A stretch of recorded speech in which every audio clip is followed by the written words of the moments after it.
ಸೂಕ್ಷ್ಮ ಇಂದ್ರಿಯಗಳು ಇವು ಆತ್ಮನ ಇಂದ್ರಿಯಗಳು. ಇವು ಆತ್ಮನಲ್ಲೇ ಇರ್ತವೆ. ಮನಸ್ಸಿನ ಮಾಧ್ಯಮದಿಂದ ನಾವು ಕಾರ್ಯವನ್ನು ಮಾಡುತ್ತೇವೆ. ಮನಸ್ಸನ್ನು ಜಾಸ್ತಿ ಉಪಯೋಗ ಮಾಡುತ್ತೇವೆ. ಮನಸ್ಸು ದುರ್ಬಲ ಮನಸ್ಸು, ಸಬಲ ಮನಸ್ಸು ಎಂದು ಹೇಳುತ್ತೇವೆ. ಪ್ರತಿ ಕರ್ಮ ಮಾಡುವಾಗ ಮನಸ್ಸು ನಮ್ಮ ಮಾರ್ಗದರ್ಶನ ಮಾಡುವುದು, ಹೀಗೆ ಮಾಡಿ ಹಾಗೆ ಮಾಡಿ ಅಂತ ಡೈರೆಕ್ಷನ್ ಮಾಡುವುದು. ಮನಸ್ಸು ವಿಚಾರಗಳನ್ನು ಮಾಡ್ತಾ ಇರ್ತದೆ. ನಾನ್ ಸ್ಟಾಪ್ ಆಗಿ ವಿಚಾರ ನಡೆಸುವುದು ಮನಸ್ಸಿನ ಕೆಲಸವೇ ಆಗಿದೆ. ವಿಚಾರ ಮಾಡುವುದು ಅದು ಒಳ್ಳೆಯದು ಕೆಟ್ಟದ್ದು ಎಂದು ವಿಮರ್ಶಿಸುವುದಿಲ್ಲ.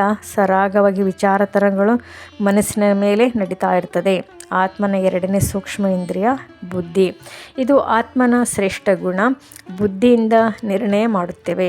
ಇದನ್ನು ಕೂಡ ನಾವು ಅನುಭವದಿಂದ ತಿಳಿಯಲಿಕ್ಕೆ ಸಾಧ್ಯ. ಮನಸ್ಸಿಗಿಂತ ಇದು ಶ್ರೇಷ್ಠ ಆಗಿದೆ.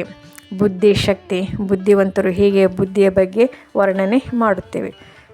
ನ್ಯಾಯವೋ ಅನ್ಯಾಯವೋ, ಧರ್ಮವೋ ಅಧರ್ಮವೋ, ಸತ್ಯವೋ ಅಸತ್ಯವೋ ಎಂದು ನಿರ್ಣಯಿಸುವುದು ಬುದ್ಧಿ.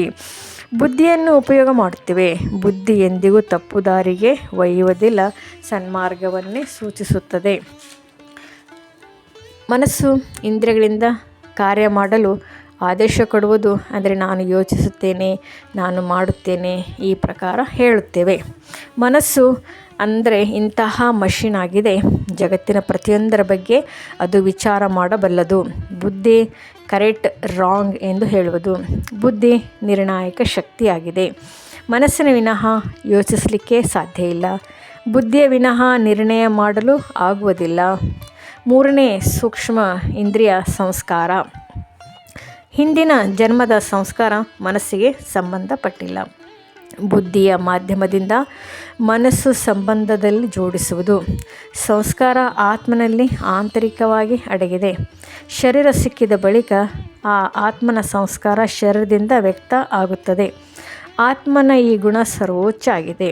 ಇದು ಅತಿ ಗುಹ್ಯ ಆಂತರಿಕದಲ್ಲಿ ಅಡಗಿದೆ. ಯಾವಾಗ ಮನಸ್ಸು ಬುದ್ಧಿಯನ್ನು ಬಳಸಿ ನಿರ್ಣಯ ಮಾಡಿಕೊಳ್ಳುತ್ತೇವೆ ಆವಾಗ ಒಂದು ಸಂಸ್ಕಾರ ರೂಪಿತಗೊಳ್ಳುವುದು. ಯಾವಾಗ ಪರಿಸ್ಥಿತಿ ಬಂದಾಗ ಬುದ್ಧಿಯಿಂದ ತಿಳಿಯುತ್ತವೆ, ಅಂದರೆ ಮನಸ್ಸು ಹೇಳುತ್ತದೆ ಇಂತಹ ಪರಿಸ್ಥಿತಿ ಮೊದಲು ಬಂದಿತ್ತು ಅಂತ. ಸಂಸ್ಕಾರ ಭೂತಕಾಲವನ್ನು ನೆನಪು ಮಾಡಿಕೊಳ್ಳುವ ಒಂದು ಮಾಧ್ಯಮ ಆಗಿದೆ. ಆತ್ಮನ ಸಂಸ್ಕಾರ ಮೂಲವಾದದ್ದು ಸುಖ, ಶಾಂತಿ, ಪ್ರೇಮ, ಆನಂದ, ಹರ್ಷತೆ ಮುಂತಾದವುಗಳು. ಆತ್ಮನ ಗುಣಗಳು ಇವು ಆತ್ಮನಲ್ಲಿಯೇ ಇವೆ. ಈಗ ಅವು ವಿಪರೀತ ಸ್ಥಿತಿಯಲ್ಲಿವೆ. ಅದಕ್ಕೋಸ್ಕರ ನಮ್ಮ ಸಂಸ್ಕಾರವೇ ನಾವು ಏನು ಮಾಡುತ್ತೇವೆ ಮೂಲ ಕಾರಣ ಆಗಿದೆ. ದಿವ್ಯ ಗುಣಧಾರಿ ಆಗುವ ಅವಶ್ಯಕತೆ ಇದೆ. ರಾಜಯೋಗದ ಮೂಲಕ ಬುದ್ಧಿಯನ್ನು ಈಶ್ವರನ ಜೊತೆಗೆ ಜೋಡಿಸಬಹುದು. ಬುದ್ಧಿ ಮನಸ್ಸನ್ನು ಪರಮಾತ್ಮನ ರೂಪದ ಮೇಲೆ ಕೇಂದ್ರೀಕೃತ ಮಾಡಿ ಬುದ್ಧಿ ನೇರವಾಗಿ ಪರಮಾತ್ಮನ ಜೊತೆಗೆ ಜೋಡಿಸಿ ರಾಜಯೋಗ ಮಾಡಿದರೆ ಆತ್ಮನಲ್ಲಿ ದಿವ್ಯ ಚೈತನ್ಯತೆ ಬರುತ್ತದೆ. ಆತ್ಮ ದಿವ್ಯ ಚೈತನ್ಯ ಶಕ್ತಿ. ಬುದ್ಧಿ ದಿವ್ಯ ಬುದ್ಧಿ ಆಗುವುದು. ವಿಚಾರಗಳ ಶುದ್ಧತೆಯಿಂದ ಆತ್ಮ ಪುಣ್ಯಾತ್ಮ ಆಗುವರು. ಆತ್ಮನಲ್ಲಿ ದಿವ್ಯತೆ ಪ್ರಕಾಶ ತುಂಬಿ ಆತ್ಮನ ಮೇಲೆ ಇದ್ದ ಪಾಪದ ಹೊರೆ ಕಡಿಮೆಯಾಗುವುದು. ಪಾಪ ಭಸ್ಮ ಆಗುವುದು. ರಾಜಯೋಗದ ವಿನಃ ಪಾಪ ಭಸ್ಮ ಮಾಡಿಕೊಳ್ಳೋ ಬೇರೆ ದಾರಿನೇ ಇಲ್ಲ. ದೇಹ ಇದು ದುಃಖಗಳಿಗೆ ಮೂಲ ಕಾರಣ ಆಗಿದೆ.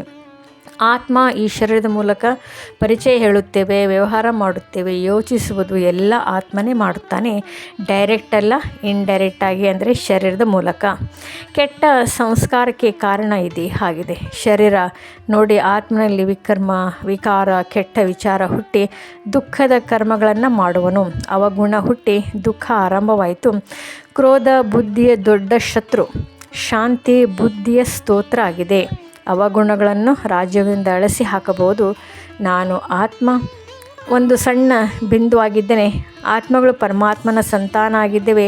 ಸೋಲ್ ಕಾನ್ಷಿಯಸ್ನಲ್ಲಿದ್ದು ಸುಪ್ರೀಂ ಸೋಲ್ ಅಂದರೆ ಪರಮಾತ್ಮನ ನೆನಪು ಮಾಡುವುದೇ ರಾಜಯೋಗ ಆಗಿದೆ.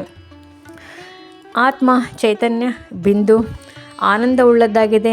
ನಾವು ಸ್ವಯಂ ನನ್ನ ಆತ್ಮ ಎಂದು ತಿಳಿದು ಈ ಶರೀರ ನಾನು ಅಲ್ಲ ಎಂಬ ಜಾಗೃತ ಸ್ಥಿತಿಯಲ್ಲಿದ್ದು ಯೋಗ ಮಾಡಬೇಕು. ಆತ್ಮನಲ್ಲಿ ಆವಾಗ ಶಕ್ತಿಗಳು ಅಂಕುರಿತಗೊಳ್ಳುವುದು. ಆತ್ಮ ಸ್ವತಂತ್ರವಾಗಿದೆ. ಈ ಶರೀರದ ಒಂದು ಅಧಿಪತಿ, ಮಾಲೀಕ ಅಂತ ಹೇಳಬಹುದು. ಕಾರ್ಯ ಕೆಲಸ ಆತ್ಮನ ಸ್ಥಿತಿಯಲ್ಲಿದ್ದು ಮಾಡಿದರೆ ಸುಕರ್ಮ ಆಗುವುದು. ದುಃಖ ಅಶಾಂತಿಯಲ್ಲಿ ಬರಲಿಕ್ಕೆ ಕಾರಣ ಶರೀರ ಆಗಿದೆ. ಆದರೆ ಆತ್ಮನ ಸ್ವಧರ್ಮವಾಗಿದೆ ಶಾಂತಿ, ಆನಂದ ಇತ್ಯಾದಿ. ಈ ಎಲ್ಲ ಗುಣಗಳು ಆತ್ಮನಲ್ಲಿ ಅಡಗಿವೆ. ಇವುಗಳನ್ನು ರಾಜಯೋಗ ಅಭ್ಯಾಸದಿಂದ ನಾವು ಶಕ್ತಿಶಾಲಿಯಾಗಿ ಪುಣ್ಯಾತ್ಮ ಆಗಲಿಕ್ಕೆ ಸಾಧ್ಯ ಆಗ್ತದೆ. ಓಂ ಶಾಂತಿ.